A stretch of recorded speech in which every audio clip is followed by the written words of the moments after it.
Hi there folks, Joel Self, Outdoor Instructor here, and today's video is a little bit of a different one. Hopefully this is going to kick off a little bit of a series about what I have on my harness.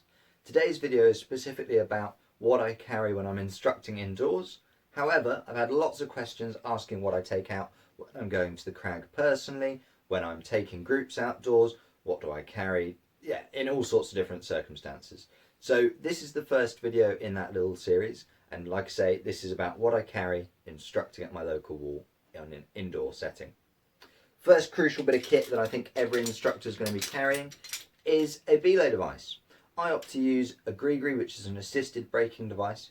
And my reasoning for that is that I can be belaying for 6 to 15 hours in a day. It's not uncommon to have some really long days at the wall, belaying many clients in one-to-one sessions, coaching sessions, things of that nature.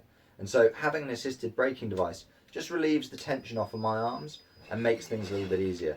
So this is my go-to belay device. If I'm going to be teaching people how to use a stitch plate though, I'll also use a stitch plate, and that way they can see and understand what's going on when I'm belaying, and it doesn't sort of alienate the process that I'm using from the one that they're using. The next bit of kit that I'll also be carrying is a spare carabiner. Again, not an uncommon piece of equipment for a climbing instructor to have on their harness.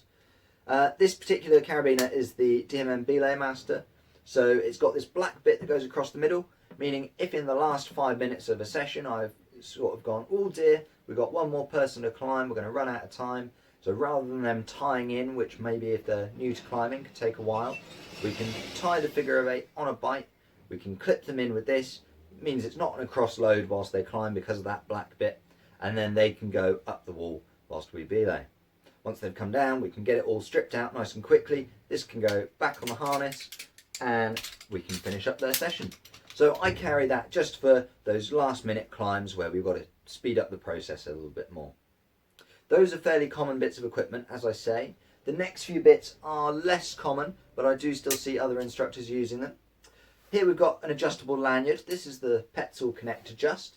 So really nice adjustable lanyard, primarily aimed at sport climbers, I think, where you're going to clip into a lower off, pull yourself in nice and close, and then you can start going through your lower off procedure, which, by the way, I've done a video on. You can find it in the link below in the description. So that's the kind of primary use for a device like this, or a lanyard like this. However, as an instructor, there's a couple of different ways we might decide to use this. It's got some applications in sort of rescues and stuff, but really we're not going to talk too much about that today. We're going to look at kind of the main reason I carry this on my harness daily, which is to make myself into a ground anchor. It's quite common at the wall I work at for us to have pairs of climbers who are not necessarily equal in weight, and sometimes we've got some really quite short children belaying some much taller children, and so there's going to be an obvious weight difference there, and it makes sense that whilst the shorter belayer is belaying, that they're attached to a ground anchor of some form. Unfortunately, at the wall I work at, we only have one sandbag to use, and if it's at the other end of the wall being used by somebody else, then this other child would have to wait quite a long time until they're done with it. Instead of that, and to keep the flow of the session going, I can take my adjustable lanyard, clip it into the bottom of the belay loop, make sure that that gets all done up, and then I can adjust this and cinch it up as is needed. That way, if the belayer is belaying, climber falls off, they'll just move ever so slightly like they would when attached to a sandbag. Effectively, I am a human sandbag. There we go. So that's why I carry this on my harness. Like I say, there's many other applications with it.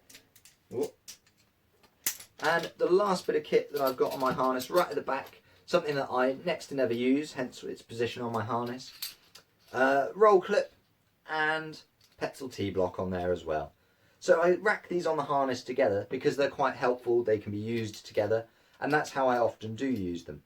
If I've got a gree-gree on the line, I can pop the T-block above it on the live side, clip the roll clip through, clip the dead rope through the roll clip, and for my climbers who've got special educational needs, I can run this up the rope, pull down on the dead end, and I've created a little bit of a pulley system. So when they've come for their one-to-one sessions and they're maybe not able to hold the holds because they've got poor motor skills, we're just able to hoist them gently up the wall. They get the experience of being nice and high up there.